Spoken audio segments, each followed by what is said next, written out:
À vous, je suis contente de vous retrouver ici. C'est la première vidéo d'une série de 4 vidéos que j'ai appelées les fondamentaux. Donc une série de vidéos pour parler de ce que c'est que le chamanisme, ça va être le sujet d'aujourd'hui. Une autre vidéo sur le voyage chamanique, les 3 mondes en chamanisme et l'animal de pouvoir. Donc les fondamentaux de ce que je peux transmettre, de mes enseignements. Donc je m'appelle Marion, je suis femme médecine et aujourd'hui on va parler de ce que c'est que le chamanisme parce que c'est, super important en fait de parler, des bases. En fait, j'ai toujours eu l'impression que le chamanisme, ça fait quand même longtemps qu'on en parle. On est en train de le redécouvrir en Occident, mais ça fait quand même une, vingtaine d'années. Mais néanmoins, il y a quand même beaucoup de choses qui sont dites dessus, beaucoup, d'idées reçues aussi, beaucoup de choses qui sont pas forcément toujours justes, enfin en tout cas qui correspondent pas à la vision, et à la pratique que j'ai. Et donc j'avais envie de pouvoir, apporter un petit peu ma pierre à l'édifice, dans tout ça, dans tout ce qu'on peut trouver sur les réseaux et tout ce qu'on peut dire et tout ce qu'on peut penser aussi de cette pratique. Du coup, si vous regardez cette vidéo, vous êtes peut-être, dans une période de votre vie, vous vous posez des questions, vous avez fait un chemin avec, vous-même, un chemin, de thérapie et peut-être que vous en êtes au moment, en fait, où on commence à sentir qu'il y a quelque chose qui manque qui manque dans le lien qu'on a avec, soi-même, avec le vivant qui est en nous et aussi avec, le monde, qui nous entoure. Et justement, le chamanisme, ça parle de ça. Alors, qu'est-ce que c'est que le chamanisme? Donc c'est un petit peu un challenge, hein, d'essayer de répondre à cette question, en quelques minutes de vidéo parce que j'ai pas non plus envie que la vidéo elle soit trop longue, donc je vais essayer de synthétiser. Mais en fait, ça revient un petit peu à la question, de qu'est-ce que c'est que l'art ou, même qu'est-ce que c'est que Dieu? C'est un petit peu la même chose. Aujourd'hui, c'est assez, symbolique, du coup, le lieu que j'ai choisi, puisque je suis à Montesquieu Avantes, donc là où se trouve la grotte, des 3 frères, où a été trouvée cette, peinture d'art pariétal, très connue qui s'appelle «Le Sorcier», que je vais vous mettre, dans la vidéo ici.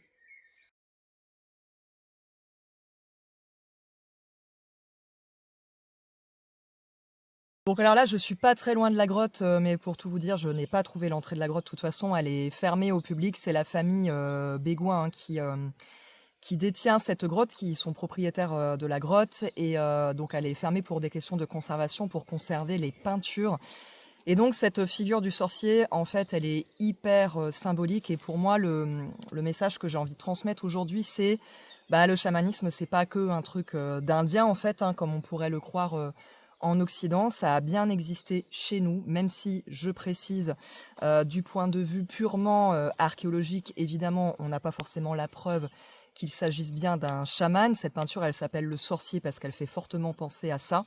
Elle fait fortement penser à une scène de transe chamanique. On voit qu'il y a une fusion entre, des animaux et un corps humain. Il y a des bois de cerf, des yeux de hibou, il y a une barbe humaine, il y a des mains et des pieds humains, une queue de cheval aussi et pour moi, vraiment, cette peinture, c'est une sorte d'hommage à l'hybridité que constitue le chamanisme. Le chamanisme, c'est vraiment l'art de l'hybridité, en fait, d'être entre les mondes.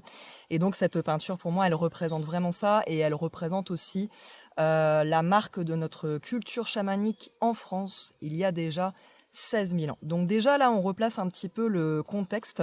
Ça, c'est vraiment pour transmettre le fait que c'est pas parce qu'on est occidental qu'on est forcément obligé, d'aller en fait dans des traditions qui sont autres que la nôtre. En fait, le chamanisme, ça a pas de frontières. En revanche, ce qui est, difficile pour les occidentaux, donc ça, c'est le challenge de tout occidental, c'est d'aller, soi-même, en fait, en quelque sorte, combler ce vide. Tu coupé de ça en tant qu'occidentaux pour tout un tas de raisons. Il y a eu, l'inquisition qui a fait énormément de mal, aux racines, chamaniques. Il y a eu, aussi, les Romains qui ont envahi, la Gaule et cetera. Enfin, ça a démarré, déjà il y a quand même, assez longtemps cette, volonté en fait, d'asservir, hein. C'est vraiment un asservissement en fait, hein, de l'humanité que de chercher à nous couper de nos racines. Il n'y a rien de plus, déstabilisant que de couper un peuple de ses racines. On le voit d'ailleurs, chez les autochtones, hein, par exemple les aborigènes d'Australie qui sont, dans des problèmes, d'alcool, tout comme les Indiens d'Amérique parce qu'en fait, quand on coupe un peuple de ses racines, on le coupe de sa mémoire. Et donc du coup, nous, c'est un petit peu, le cas aussi, hein. On a été coupé de nos racines spirituelles, donc quand on est occidental et qu'on a un élan vers le chamanisme, on a affaire avec ce vide Et en même temps, c'est aussi ce qui est très intéressant, c'est qu'il y a tout à créer. Vous allez voir le décor un petit peu bouger parce qu'avec le soleil, je bouge un petit peu la caméra. Donc, si ça vous intéresse, j'ai fait tout un descriptif, un texte en fait qui parle de l'histoire du chamanisme avec vraiment un point de vue, on va dire, un petit peu plus anthropologique sur mon site internet. Je vais vous mettre le lien quelque part ou dans la description. Et en fait, c'est vrai que c'est un exercice assez particulier de parler de ça, parce que quand on pratique le chamanisme, on n'est absolument pas dans ces questions-là, on n'est plus du tout dans le monde du mental, on n'est plus du tout en fait dans ces questionnements.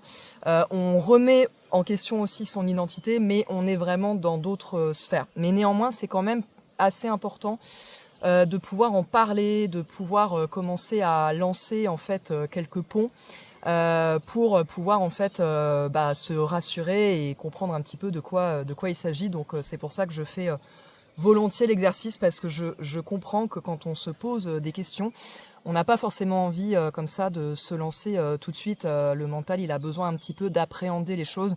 Et moi, je sais que quand j'ai démarré, ça m'a énormément aidé. Que ce soit quelqu'un de complètement occidental, c'est-à-dire avec mes codes, qui m'a parlé de tout ça, parce que moi j'étais vraiment dans des préjugés, un peu comme plein de gens, que le chamanisme c'était un truc d'Indien, qu'il fallait se mettre des plumes et tout. Donc j'étais complètement formatée, j'étais complètement formatée par voilà, des choses que j'avais entendues en fait, comme plein de gens. Pour parler de ce fameux mot chamanisme, chaman, donc là j'ai vraiment l'impression de mettre les pieds dans le plat, puisque c'est un mot, je trouve, qui porte un poids maintenant, parce qu'il y a eu des abus, et donc du coup il y a énormément de personnes maintenant qui vont dénoncer l'emploi de ce mot. Donc du coup je voudrais ici expliquer un petit peu tout ce qui se passe autour de ce mot, enfin en tout cas tout ce que moi je peux percevoir, les discussions aussi que j'ai eues avec d'autres amis praticiens, chamans, etc. Donc le mot chaman, ça vient de la langue Tungus, qui a été employé pour la première fois par l'anthropologue Alfred Metto, peut-être je me trompe.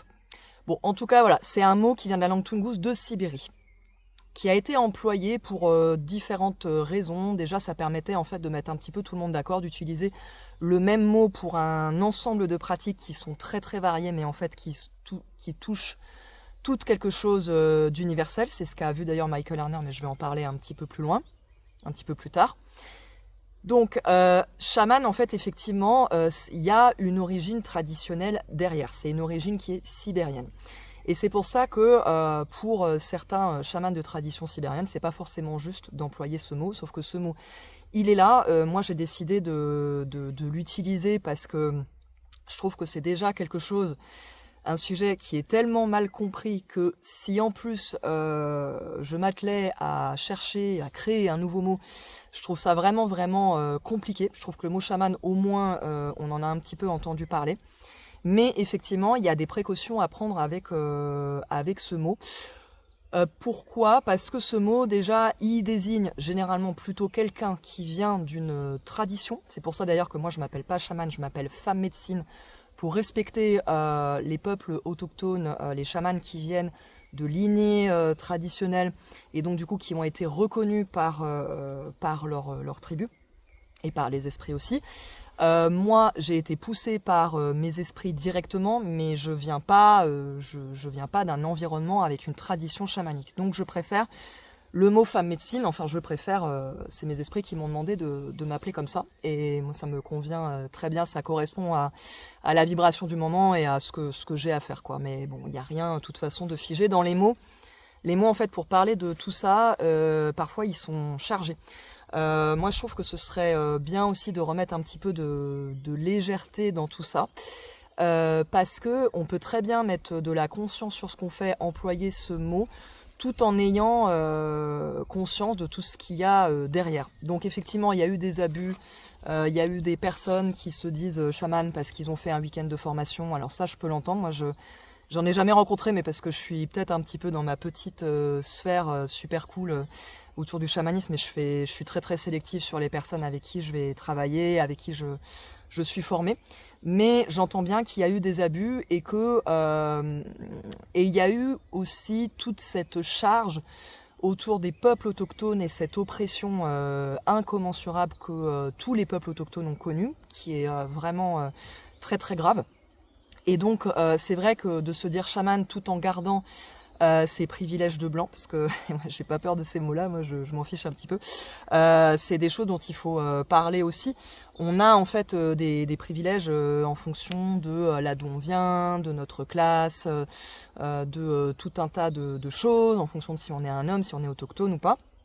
Et donc, effectivement, se revendiquer chaman tout en gardant ses privilèges et en ayant absolument rien connu de ce que eux ont connu au niveau de l'oppression et du massacre que certains peuples ont connu, bah oui, c'est sûr que c'est pas du tout respectueux en fait de leur parcours.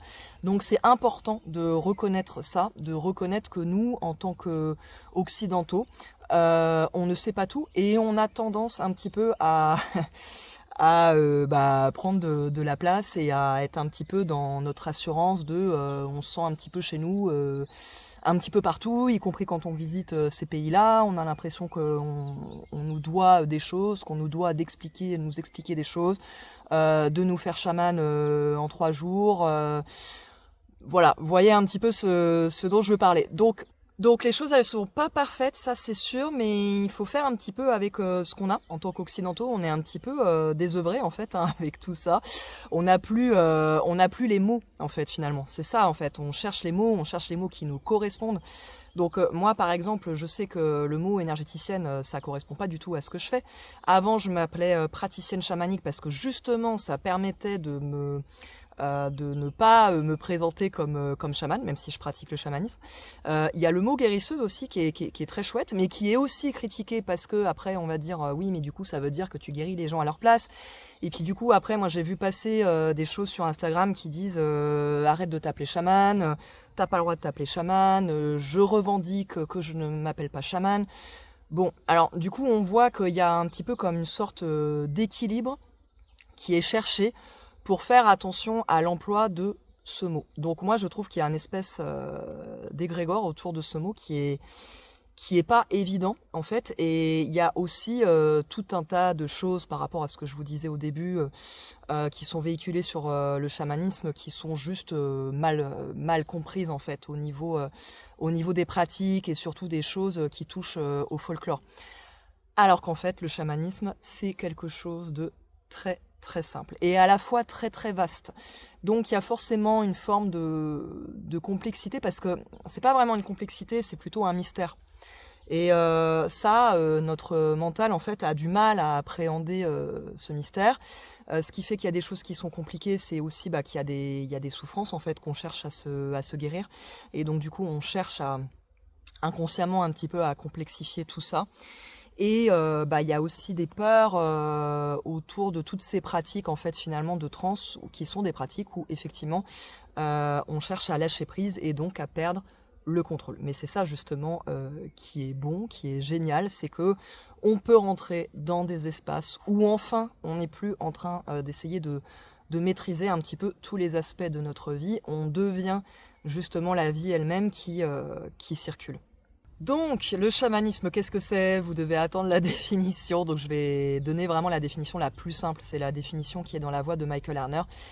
Le chamanisme, c'est l'art de faire des ponts entre le monde invisible et le monde visible, ce qu'on appelle aussi réalité ordinaire, donc c'est la réalité matérielle, la réalité tangible qu'on peut toucher, la réalité 3D, et la réalité non ordinaire. Donc non ordinaire, ça veut dire tout ce qui est invisible, tout ce qui est de l'ordre de l'être, que ce soit forme ou non forme d'ailleurs.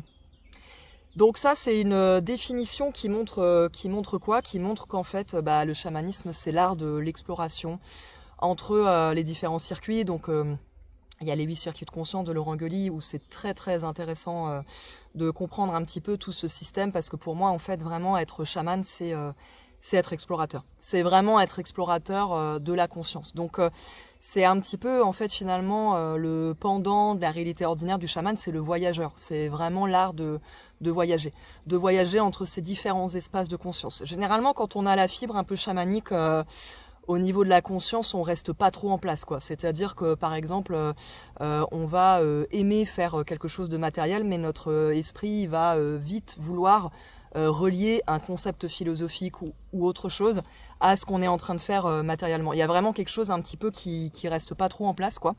Parce qu'il y a ce goût, en fait, il y a ce goût d'explorer. Et il y a aussi ce goût de la connaissance, de se connaître et de connaître la lumière, en fait, connaître Dieu, connaître la vie, et observer, en fait, tout simplement observer et goûter aussi comment cette vie, elle circule entre tous les règnes, et observer, en fait, prendre le regard de Dieu sur la création. Et ça, c'est un pur kiff total. Alors cet art, comment on le pratique? Eh ben, il y a plein de manières différentes. Alors j'ai fait un article là-dessus sur mon site qui s'appelle Tambour ou Plante, parce que en fait pour moi c'est un peu les deux grandes écoles, en tout cas celles qu'on connaît le plus. Après il y a d'autres écoles mais qui sont peut-être un petit peu plus discrètes. Mais les deux grandes écoles, ça va être vraiment le tambour, qu'on va plus retrouver dans les traditions de Sibérie ou d'Amérique du Nord, et l'école des plantes qu'on va énormément retrouver en Amérique latine, avec l'ayahuasca, le wachuma, etc. Donc ça, en fait, ce sont des barques, en fait, sur mon article, j'appelais ça comme ça, des barques, ou en tout cas des moyens de nous propulser. C'est comme des propulseurs pour aller à la rencontre de ces mondes. Donc en fait, on rentre en état de conscience modifié. Ça, c'est le langage occidental, en état de conscience modifié ou en transe, c'est-à-dire qu'on va simplement faire bouger un petit peu le curseur volontairement de notre état de conscience, qui en fait est un état, c'est-à-dire que notre cerveau, en fait, il fait ça complètement naturellement. Quand on dort, quand on rêve, eh ben, c'est un état de conscience modifié. La phase avant de tomber dans le sommeil, c'est un état de conscience modifié. Et en plus de ça, dans notre culture, on va aussi le faire de manière artificielle, parce qu'en fait, quand on boit du café, quand on boit de l'alcool, tout ça, c'est aussi des manières de rentrer en état de conscience modifié. Mais en fait, c'est des manières qui vont être beaucoup plus acceptables, parce que le café, ça va nous rendre productifs, et l'alcool, ça va nous permettre de nous dérider un petit peu, de nous désinhiber, et donc ça va être un bon liant social. Donc tout ça, c'est des manières qui sont beaucoup plus admises dans notre société occidentale pour entrer en état de conscience modifié. Et il y a certaines traditions, ça va être l'ayahuasca, les champignons, ce genre de choses. Moi, dans ma manière de pratiquer, je pratique uniquement avec le tambour, même si j'ai eu des expériences avec les plantes, mais pour tout un tas de raisons. Pour toute façon, c'est des voix qui nous appellent. J'ai pas spécialement été appelée par la voix des plantes, même si j'ai une pratique avec les plantes, mais plutôt douce, on va dire, avec par exemple la rose ou le tabac ou des choses comme ça, même si le tabac, c'est pas toujours doux. Mais en tout cas pas toujours forcément psychédélique. Je rechange de point de vue parce qu'il y a un tracteur qui est arrivé, mais du coup le décor il est quand même pas mal ici, il y a un petit peu de moustiques, mais ça va. Donc du coup je parlais des moyens pour entrer en état de conscience modifié, dont effectivement les plantes, les psychédéliques. Donc généralement on a un peu une manière que notre âme va préférer, une affinité. Et puis des fois il y a aussi des personnes qui vont être plutôt à l'aise avec toutes les manières qui puissent exister. Donc il y a aussi la méditation, la danse, le jeûne, enfin voilà, tout ce qui permet en fait finalement au corps de se relâcher, et aussi au cerveau de changer son curseur au niveau des perceptions qu'on peut avoir. Et donc finalement le plus important, c'est pourquoi on fait ça. Parce que c'est quand même important en fait de faire ces voyages, on pratique jamais sans intention en chamanisme. Donc généralement les intentions, moi je vois deux grandes familles d'intentions. Ça va être la guérison ou la connaissance. Généralement c'est un petit peu soit l'un soit l'autre. On va en fait dans le monde des esprits pour aller au contact de ces esprits de sagesse qui sont compatissants, qui peuvent avoir des messages, qui vont nous transmettre leurs énergies, qui vont nous transmettre leur amour, en fait tout simplement leur lumière, et aussi leur force. Et donc ces esprits, on va les rencontrer et il va y avoir des échanges d'énergie, en fait, des échanges d'informations. On peut aussi leur demander des choses par rapport à notre chemin, là où on en est dans notre vie, si on a des hésitations par rapport à des choix, etc. Et eux, en fait, quand on est en tout cas en contact avec les esprits transcendés, mais ça je l'expliquerai dans une autre vidéo un petit peu les différences, et en fait eux ils seront toujours les messagers de notre cœur, c'est-à-dire que ce sont des émanations de nous, en fait, de notre âme, du grand tout, de l'un, on l'appelle comme on veut. Donc en fait en chamanisme on va toujours parler d'esprit, mais souvent moi j'ai remarqué au début quand j'entendais ce mot les esprits, j'avais un petit peu des fois des questions, parce que je me disais c'est comme si je me remettais à quelque chose d'extérieur à moi. Et alors qu'en fait sur le chemin en fait reprend son propre pouvoir, justement c'est hyper important, et en fait les esprits nous aident à ça. Mais en fait, du point de vue chamanique, quand on dit esprit, c'est pas séparé de nous. C'est-à-dire, si je parle de l'esprit, la mère forêt, bah en fait, c'est vraiment ma mère, quoi, d'un point de vue, du point de vue des chamans autochtones. Donc, du coup, voilà, on va en fait voyager dans ces mondes pour ramener des choses, pour ramener des belles énergies, de lumière, de guérison. Et en fait, on le fait toujours dans le but de servir notre vie humaine. Ça, c'est important parce que sinon, on reste perché, on reste dans ces mondes-là, et donc il y a vraiment toujours cette notion de partir et de revenir. Et d'ailleurs, comme je disais, le chamanisme c'est un art, et donc cet art, en fait, finalement cet art, le plus difficile c'est l'atterrissage, hein. C'est vraiment de revenir, c'est de réintégrer, de prendre le temps d'intégrer.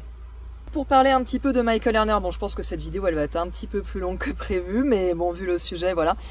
Pour parler un petit peu de Michael Lerner, donc c'est un anthropologue des années 80 qui a fondé une école en fait de chamanisme qui s'appelle la FSS, Foundation for Shamanic Studies.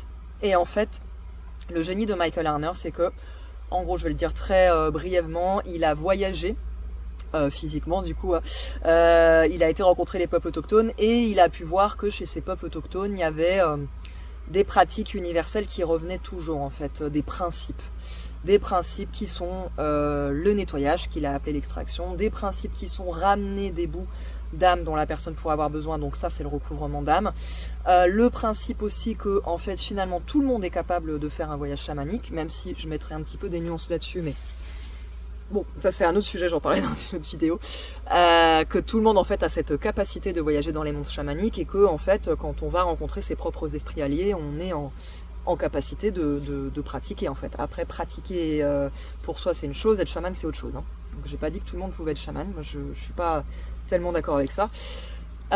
Et donc en fait Michael Lerner il a fondé ce qu'on peut appeler, donc ce qu'il a appelé lui le core shamanism, donc C-O-R-E, chamanisme brut ou chamanisme fondamental. Et en quoi c'est génial en fait pour les occidentaux, c'est que ça permet de pratiquer, de retrouver ses propres racines spirituelles, avec ses propres esprits, sans avoir à passer par un folklore ou une tradition qui n'est pas la nôtre. Et donc ça c'est vraiment un cadeau. Et l'autre cadeau aussi qu'il a fait, Michael Lerner, c'est qu'en fait il a compris qu'il y avait différents mondes, donc ça ce sera l'objet de ma prochaine vidéo, qu'il y avait des mondes transcendés et des mondes un peu moins transcendés. Et que donc du coup c'est possible, et on doit même, hein, on doit savoir avec quel esprit on est, en présence de quel esprit on est. Et ça en fait dans la méthode qu'il transmet, et ben c'est possible. Avec l'animal de pouvoir, avec la connaissance de l'animal de pouvoir, qui est notre GPS des mondes chamaniques, dont je vais pouvoir parler un peu plus tard. Pratiquer le chamanisme, c'est retrouver sa nature sauvage, c'est retrouver le vivant qui est en nous, et retrouver vraiment ce langage de l'âme, ce langage de l'amour. C'est vraiment un langage d'amour, hein, qui fait qu'on va véritablement sentir, ressentir et vivre notre lien avec tout le vivant. Et pour certaines personnes, en fait, ça va être ok plus ou moins d'être coupé de ça. Pour moi ça l'était absolument pas, c'était vraiment une question de vie, de survie, et pour certaines personnes, je pense si vous regardez cette vidéo, c'est que ça doit certainement toucher quelque chose. Il y a vraiment un appel, un cri du cœur en fait, généralement quand on va vers ça, pour retrouver ce vivant et retrouver qui on est véritablement, c'est-à-dire cet être spirituel qui est en lien avec tout le vivant, qui peut à la fois se reconnaître dans une feuille ou dans un animal ou dans le ciel en fait, et se rendre compte que en fait ce langage finalement, eh ben, il est commun, et c'est ça qui est magnifique. Merci à vous d'avoir regardé cette vidéo. N'hésitez pas, si vous avez des questions, je répondrai en commentaire. À très bientôt.